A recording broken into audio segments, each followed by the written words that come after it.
bien avec vous? Un peu de neige vous avez réveillé un peu? Ou est-ce que c'était la pluie d'hier qui vous avait fait penser que le printemps est arrivé?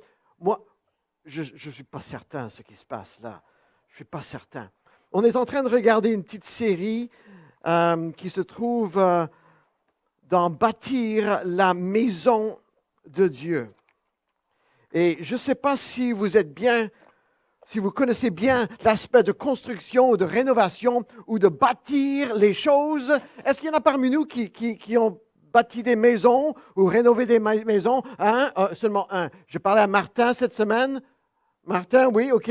Oui, faire la construction. Ah, il y en a par ici. Oui, il y en a là-bas. Ouais, il ne voulait pas lever la main, mais il savait certainement. Et je me rappelle, ma première maison, elle était très ancienne. Elle avait plus de 100 ans. Puis c'était une de ces maisons qui avait le toit très aigu, en métal, aluminium, quelque chose comme ça. Mais il y avait un garage qui était attaché derrière, qui prenait toute la cour. Et rendu à un certain moment, je me suis dit, bon, c'est assez avec ce long garage, on va la détruire, on va la démolir. Et je me rappelle, moi et mes amis, on était sur le toit, tu sais, assis sur le toit avec des scies, et puis on travaillait. Ah, c'était bien le fun, ça. Personne faisait les casques, personne avait non, il n'y avait rien. On démolissait un garage d'une hauteur de 16 pieds, peut-être plus que ça. Mais ça, c'est la démolition. Une chose qui est plus importante, c'est de bâtir. Et alors, après que ça a été démoli, là, je commence à bâtir ce que je voulais vraiment. Planifier. Et bien sûr, on sait toujours, quand on bâtit quelque chose, on mesure. C'est 2 fois. Nous, les Anglais, on mesure 2 fois et on coupe rien qu'une fois, sauf ceux qui mesurent 1 fois et alors coupent 2 fois. Ce qui n'est pas vraiment, trop bon, mais il y en a qui utilisent cette stratégie, mesure 1 fois et couper 2 fois.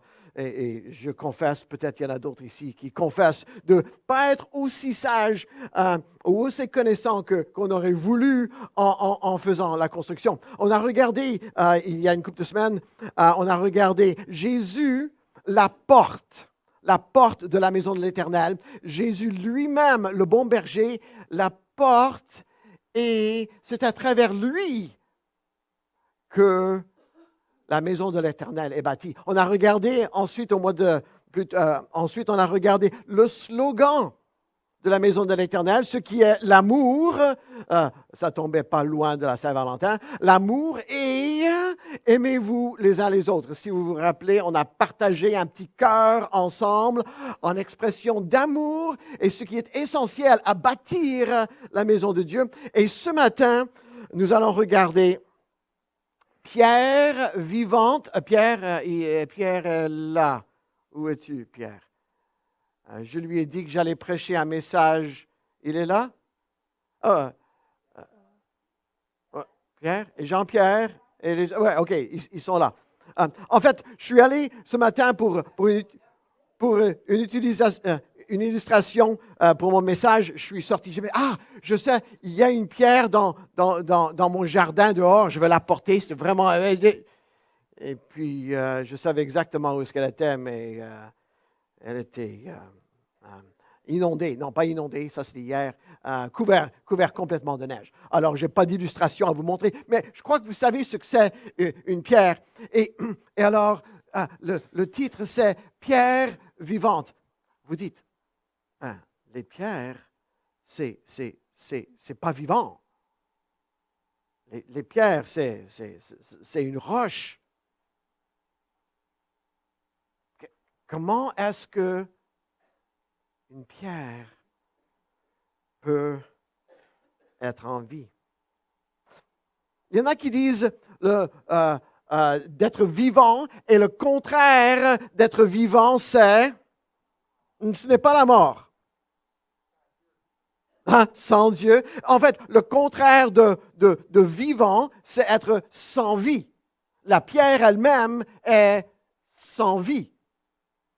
Le contraire d'être vivant. Elle n'a jamais été en vie, elle ne le sera jamais en vie sans que Dieu intervienne et choisisse de faire ça de cette façon. Mais en toute réalité, nous savons très bien, quand Jésus dit, ou l'apôtre Pierre raconte, une pierre vivante.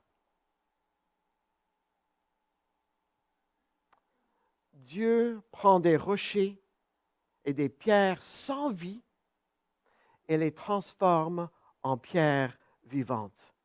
Une communauté de gens qui sont actifs dans le monde deviennent la fondation de cette maison de Dieu. Si vous avez vos Bibles, je vais vous inviter à tourner à l'épître de Pierre, 1 Pierre, chapitre 2.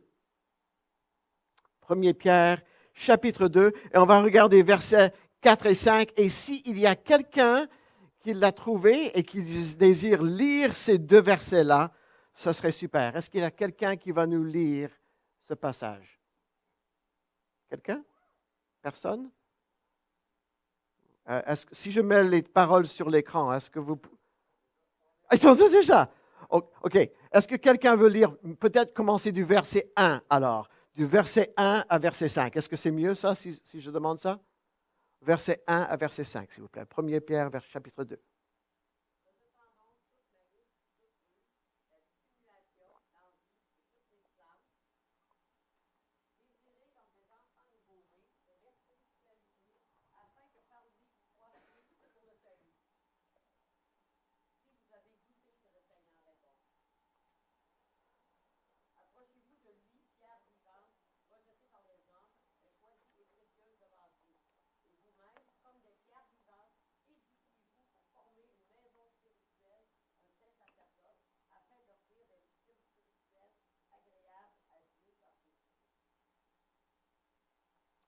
Merci.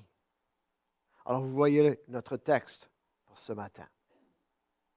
Des pierres vivantes. En fait, ce concept n'est pas nouveau. L'apôtre Paul lui-même n'a pas dit « Ah, c'est une bonne idée, je vais commencer avec ça et je vais l'écrire ici dans mon deuxième chapitre du premier livre. » Ce n'est pas lui qui l'a inventé. On peut y aller en Genèse, chapitre 49, où la référence était faite aux bergers et rochers d'Israël. On peut aussi regarder dans Zachée chapitre 10. Dieu s'engage à remplacer les dirigeants qui ne prennent pas soin de son peuple avec une pierre angulaire de Juda qui va conduire le peuple à vaincre l'ennemi. Cette imagerie s'applique aussi à Jésus dans les évangiles de Matthieu, Marc et Luc, où nous avons citant le psaume 118, Jésus a dit « La pierre rejetée des bâtisseurs est devenue la pierre angulaire. Le Seigneur a fait cela et c'est un prodige à nos yeux. » Alors maintenant que Jésus s'est décrit dans l'évangile de Jean comme l'eau et le pain de vie, pourquoi le Christ ne serait-il pas aussi décrit comme une pierre, mais une pierre vivante? Amen? Est-ce que nous avons des pierres vivantes ici ce matin? OK, les lumières n'étaient pas bien allumées, je ne vous voyais pas. OK, je ne vous entendais pas non plus. OK, il y a une pierre vivante. Ainsi, le Christ est une pierre vivante. Ainsi, le Christ est une pierre vivante. Vous me faites travailler fort là ce matin. Hein? Et ceux qui viennent à lui sont aussi des pierres vivantes. On le connaît. Je te reconnais là. Alors nous, entrer en relation avec Jésus-Christ, deviennent ces pierres, comme l'apôtre Pierre a dit, deviennent ces pierres vivantes. Nos identités proviennent de notre lien avec le Christ. Nous sommes des pierres vivantes parce que Jésus est la pierre vivante. Maintenant, les rochers ne sont pas supposés d'être en vie, mais grâce à la rencontre avec le Christ, l'impensable se produit. Grâce à une rencontre avec Jésus, les boiteux marchent. Grâce à une rencontre avec le Christ, les aveugles, ils voient. Grâce à une rencontre avec Jésus, les morts vivent. Grâce à une rencontre avec le Christ, les rochers sans vie deviennent des pierres précieuses vivantes. Christ lui-même, la pierre vivante originale, a été rejeté par les êtres humains. En fait, pas n'importe quel de ces êtres humains, il a été rejeté par son propre peuple, où il a grandi, ce qu'il est venu sauver. Ça ne devrait pas nous surprendre lorsque nous sommes rejetés aussi. Jean nous rappelle en 1 Jean 3, verset 13, ne soyez pas surpris, mes frères et sœurs, si le monde vous haït. Rappelez-vous ce que je vous ai dit. Le serviteur n'est pas plus grand que son maître. Si on m'a persécuté, on vous persécutera vous aussi.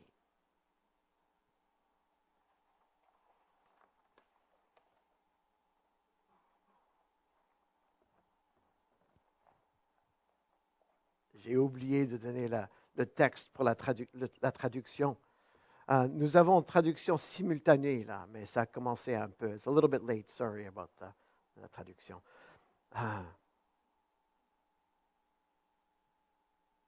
La pierre vivante, comme une pierre vivante, il faut s'attendre à être rejeté. Le monde pense que vous n'êtes pas assez bon pour eux.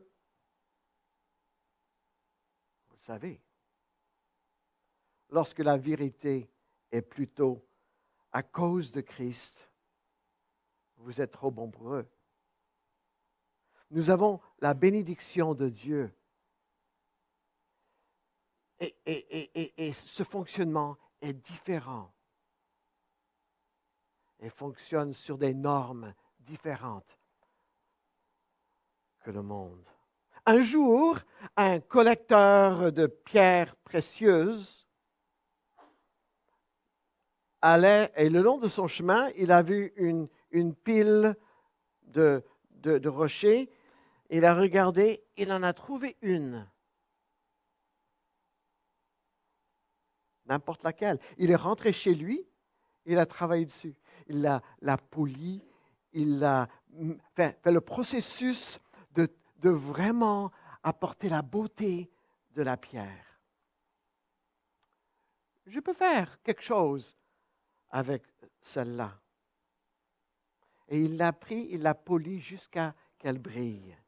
Puis, il l'a mis avec ses autres pierres, les émeraudes et les rubis et les saphirs. Et je crois que c'est ça que Dieu fait avec nous.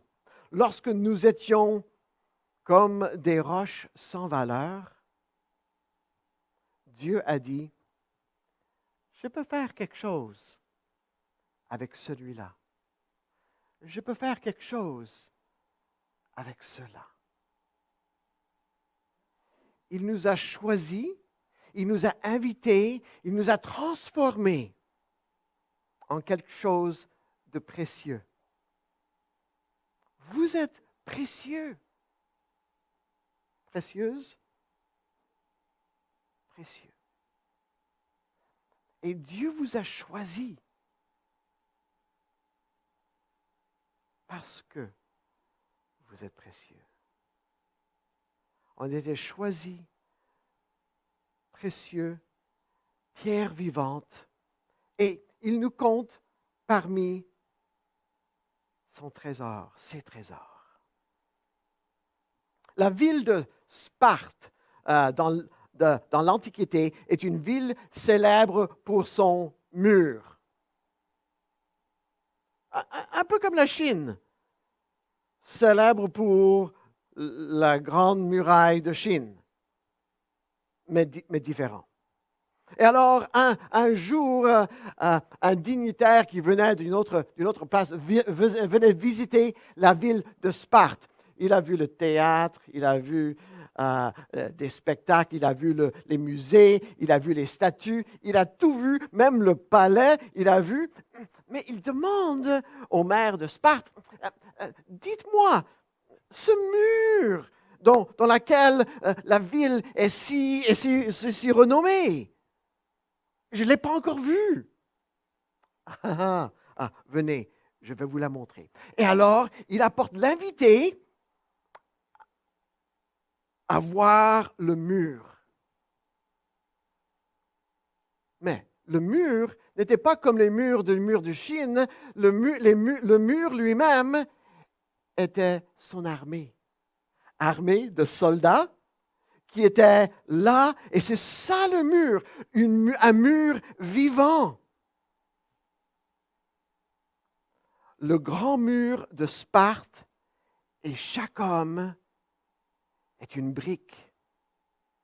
Chaque homme et femme sont des briques, des pierres choisies, précieuses, entraînées, mises en place pour rendre gloire à Dieu, à Jésus, qui est la pierre vivante. Ésaïe, chapitre 28, versets 16 et 17. Voici, je pose en Zion une pierre précieuse pour un fondement sûr. Celui qui s'appuie sur elle ne pourra jamais être consterné. Je vais faire la justice, la ligne de mesure, et la justice de la ligne verticale. Mais retournons-nous à Pierre, 1 Pierre, chapitre 2, verset 5.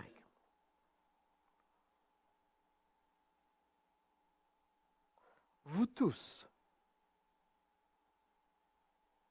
comme des pierres vivantes, sont en cours de construction dans une maison spirituelle. Notre bâtiment, ça fait maintenant un peu plus que 3 ans que nous sommes ici et nous savons très bien, ça prend des murs, des plafonds, la peinture et le plancher et pour être bien construit, bien solide, parce que la neige va tomber et puis il faut que ça soit solide. Mais ici, l'apôtre Pierre parle de la maison spirituelle. Une maison spirituelle qui implique chacun de nous dans la construction de sa maison. En fait, ça me rappelle un peu de ce qui s'est passé quand Jésus est monté au ciel après l'ascension, et il arrive là au ciel et il voit Moïse. Et Moïse lui dit, j'aimerais avoir un petit rapport de comment ça a été quand tu étais sur terre. Et Jésus dit, j'ai choisi 12 hommes. Et puis il y avait des femmes aussi, Marie, Magdalène, et ainsi de suite, qui m'ont suivi, et je les ai tout enseignés.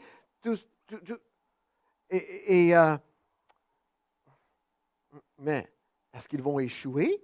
Demande Moïse. Jésus dit, je leur ai laissé l'Esprit Saint pour qu'ils puissent continuer la mission. Hey, mais qu'est-ce qui se passe s'ils échouent? La réponse de Jésus était, je n'ai pas d'autre plan. Ça, c'est le plan du salut du monde. Ce petit groupe choisi, appelé, formé, des pierres précieuses, des pierres vivantes. Et en vous regardant ce matin, je vous vois aussi comme le groupe d'individus choisis, appelés à être ces pierres vivantes. Nous, chacun de nous, partie de bâtir cette maison de Dieu. Ça, c'est le plan. Nous sommes le plan de Dieu. Chacun de nous ont la responsabilité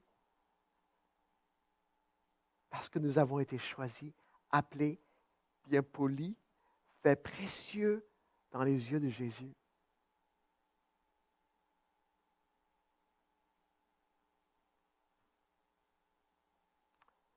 Cet héritage de Dieu, cette maison spirituelle, l'endroit où il demeurera à jamais. Après la fondation de Jésus-Christ, il nous utilise, son peuple, comme les briques et les murs de sa maison. La maison de Dieu sera marquée par l'unité, par l'intégrité, la justice, l'amour. Seul Dieu peut construire une maison comme cela. Seul Dieu peut prendre des gens comme vous et moi, nous mettre ensemble. C'est pour ça que toutes les chaises sont collées l'un après l'autre, parce qu'on est ensemble. Sauf les rangées. OK, laissez faire. Laissez-moi continuer. Oui, nous a rassemblés ensemble pour lui. De faire quelque chose de si beau, de si précieux. Lorsqu'un maçon construit les murs, les pierres qu'il utilise sont mises en place pour y rester. Si vous essayez d'enlever une de ces briques, une de ces pierres, vous allez sacrifier l'intégrité de ce mur. Nous sommes une communauté de pierres vivantes. Nous devons soutenir l'un et l'autre pour faire des murs solides. Et Dieu utilise chacune de ces pierres vivantes dans la construction de sa maison spirituelle, et place chacun où il veut, où il désire. Il vous a placé quelque part. Il m'a placé quelque part aussi. D'être cette pierre vivante et précieuse, choisie pour être là.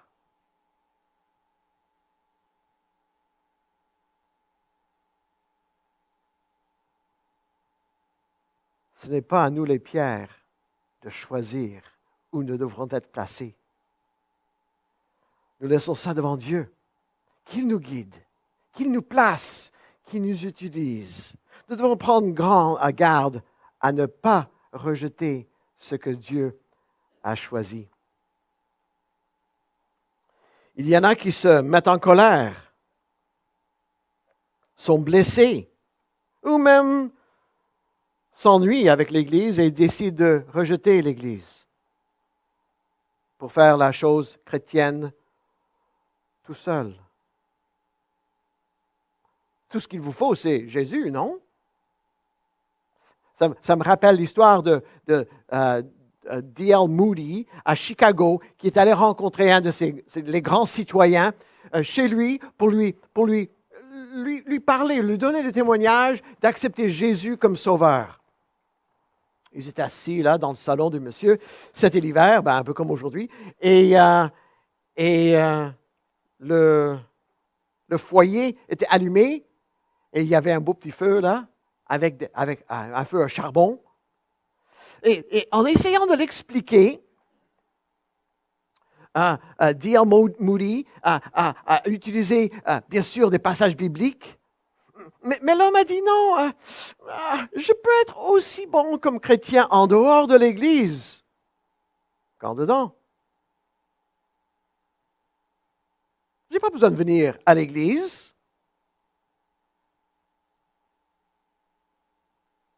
Je peux regarder la télé, il y a tant de différentes prédications, je peux écouter la musique, je peux même chanter dans mon pyjama si ça me tente. Et D.L. Moody est allé au foyer et il a pris les trucs et il a enlevé un morceau de charbon qui brûlait, bien rouge, et il l'a placé tout seul. Ça n'a pas pris longtemps, hein? La couleur rouge disparaissait rapidement. Tout seul, le morceau de charbon s'éteint.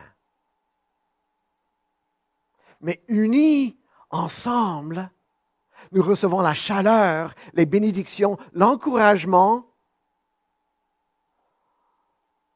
des autres. Il y en a qui disent, oui, ça fait longtemps, je me suis enregistré dans l'Église, mais j'ai toutes les bases couvertes, non? Qui a besoin de ces hypocrites à l'Église de toute façon? Mais ce qu'ils oublient, c'est que Dieu n'a pas envoyé son Fils à la croix pour nous fournir une sortie de l'enfer, pour ensuite vous laisser aller et de faire ce que ça vous tente. Dieu avait but de vous sauver et avec vous de construire sa maison, son héritage. Il ne s'agit pas de vous, il ne s'agit pas de moi. C'est à propos de cette communion que nous avons avec le Christ.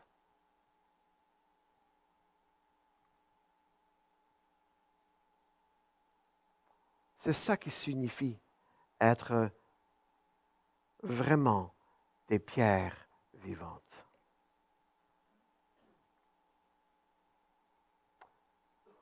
Mais nous, comme des pierres vivantes, choisies et précieuses, on n'est pas juste placé par hasard. On est conçu pour être actif dans le monde. Dieu nous donne des dons de service et s'attend que nous les utilisons.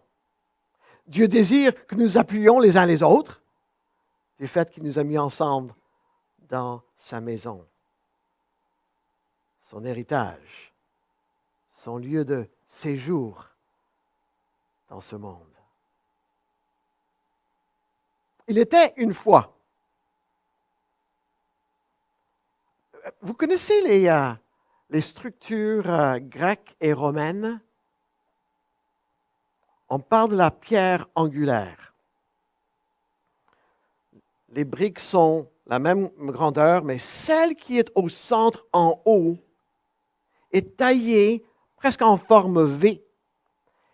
Et elle prend tout le poids des deux côtés de l'arche d'une porte ou d'une fenêtre pour que le mur soit bien soutenu. C'est des concepts de construction qu'on n'utilise plus ces temps-ci. C'est ce qu'ils utilisaient dans le temps. Mais considérons, il y était une fois un grand temple qui a été bâti à la déesse Athéna. C'est comme ça qu'elle dit son nom, Athéna? OK, merci. Dans la ville de Priene. Et là où ils l'ont mis, c'était à l'endroit où il y avait une fontaine, un puits ou un réservoir d'eau. Et c'était sur le haut d'une colline. Elle était visible de partout. Et en fait, proche de la mer. Alors, ça peut être utilisé comme un symbole de navigation, mais aussi regarder la déesse Athéna. Oh! Ils étaient si fiers. En fait, cette construction a été faite pour louer un dieu des païens, mais là aussi, ils avaient une petite place pour la banque alimentaire, pour ceux qui ont besoin des meubles, peut-être des vêtements, peut-être des soins médicaux, d'éducation. Tout se faisait là, autour de ce temple, sur le haut de la colline. C'était là où les gens allaient pour offrir et pour recevoir.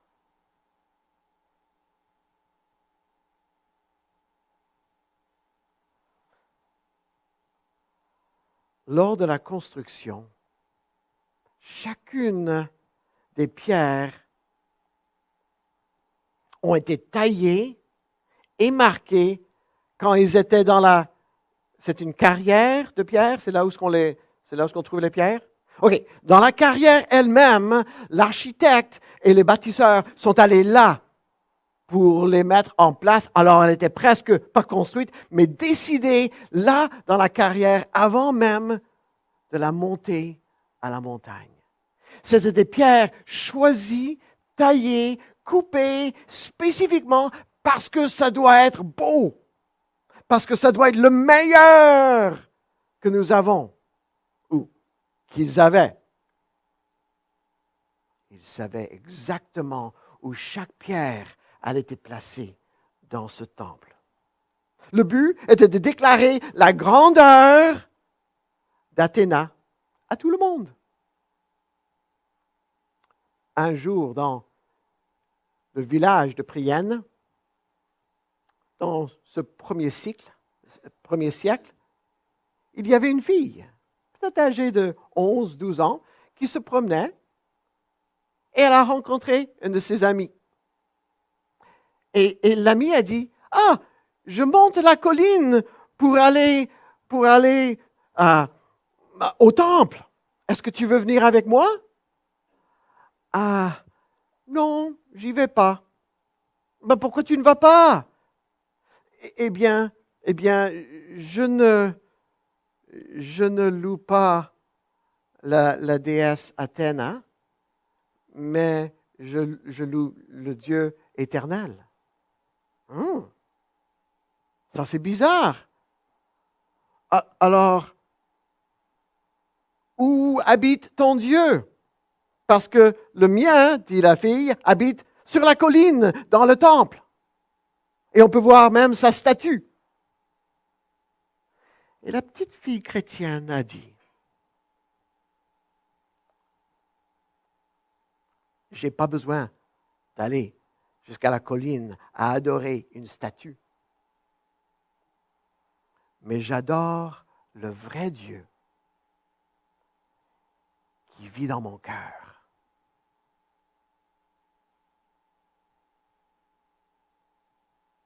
Le témoignage de partager les vérités dans un monde qui est complètement contraire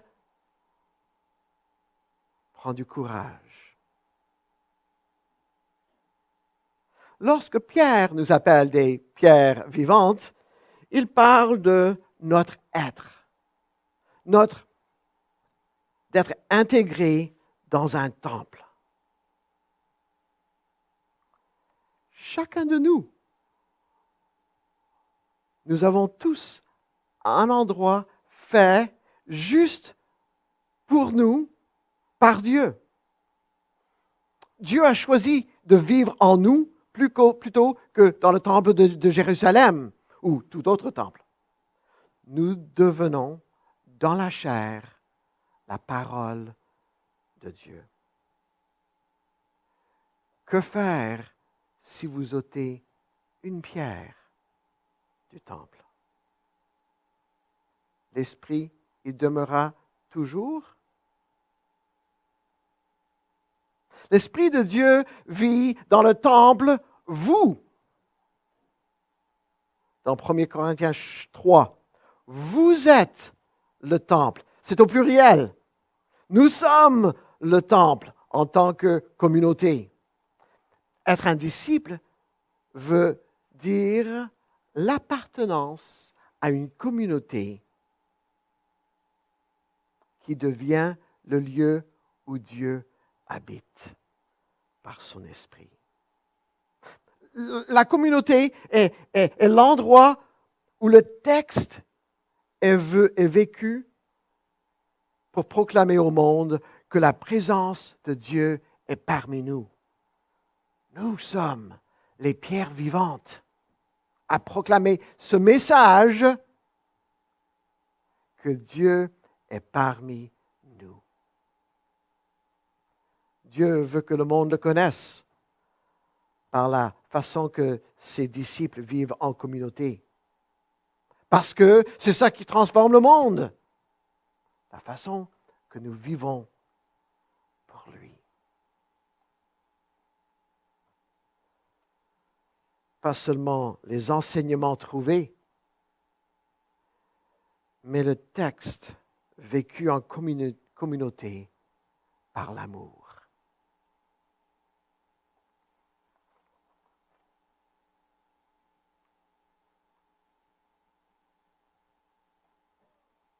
Et c'est cet amour-là qui a transformé ma vie. C'est cet amour-là qui a certainement transformé vos vies.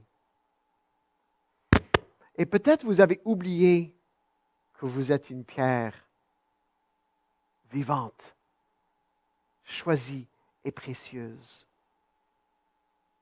Et peut-être vous vous dites, j'en peux plus. À quoi ça sert? Tous les autres m'achalent. Je suis découragé. J'aurais espéré une vie joyeuse. Et oui, parfois, mais pourquoi est-ce qu'il y a tant d'autres douleurs et peines? Pourquoi est-ce que quand je parle à quelqu'un de l'amour de Dieu, il me rejette?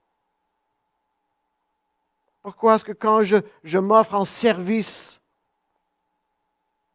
personne ne le reconnaît? Pourquoi est-ce que je me sens comme un petit rocher dans une pile d'autres petits rochers qui sont un peu laids, couverts de poussière, comme tous les autres, là, dans une pile. Et je vous dis, vous n'êtes pas une petite roche comme celle-là dans une pile. Vous êtes une pierre vivante. Parce que Jésus est la pierre vivante. S'il y a quelqu'un ici ce matin,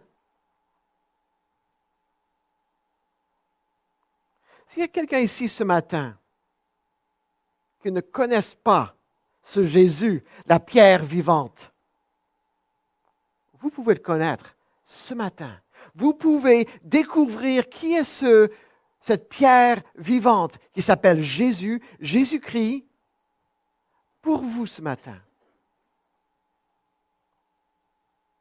Peut-être vous en avez entendu parler, vous êtes venu plusieurs fois, peut-être même quelqu'un vous a donné quelque chose à lire. Ce matin, vous pouvez décider de dire, je suis tanné d'être une pierre morte, d'être une pierre sans vie.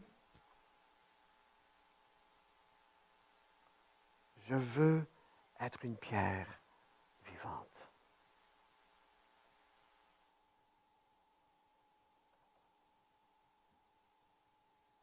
Si vous désirez prendre cette décision-là, quelqu'un est prêt à parler avec vous, à prier avec vous, à vous guider dans ces étapes-là.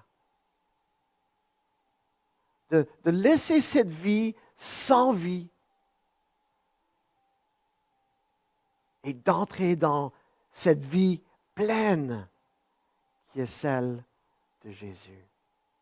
Mais peut-être il y en a parmi nous qui ont connu qu'est-ce que c'est d'être poli et bien nettoyé et mis là en place en bâtissant par Jésus dans son Église, dans la maison de Dieu. Mais c'est devenu un peu décourageant. Peut-être vous avez des lourds fardeaux et vous traînez ce fardeau avec vous partout où vous allez. Jésus peut dire, je peux arranger ça. Parce que vous avez été choisis pour être une pierre vivante, consacrée au service de Dieu. Peut-être vous connaissez quelqu'un qui tombe dans une de ces deux catégories. Priez. Priez pour eux. Priez pour eux qu'ils découvrent cette vie comme une pierre précieuse, vivante, choisie.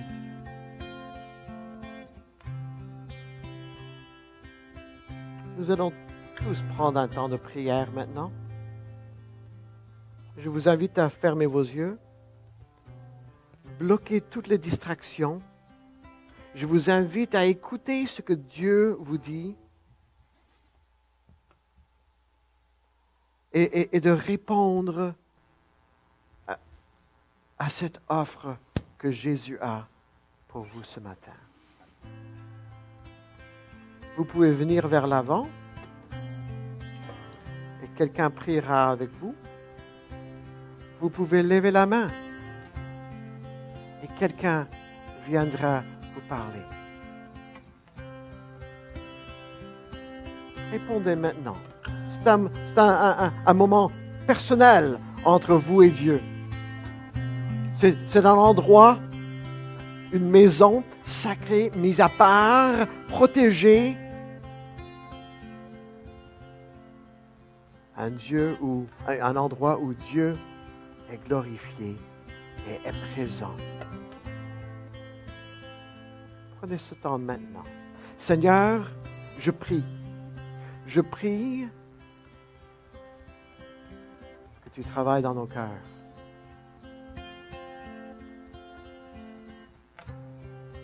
Pour que nous puissions être des pierres vivantes. Vraiment vivantes. Pleines de vie.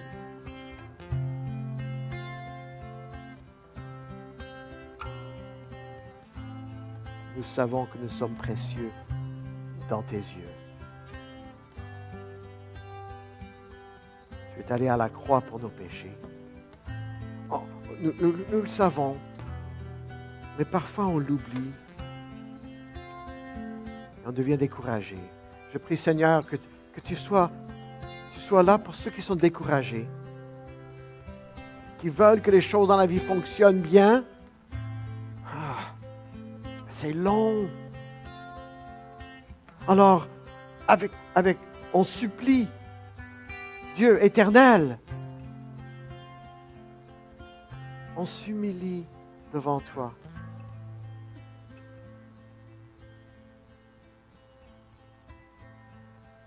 Seigneur, travaille en nous ce matin.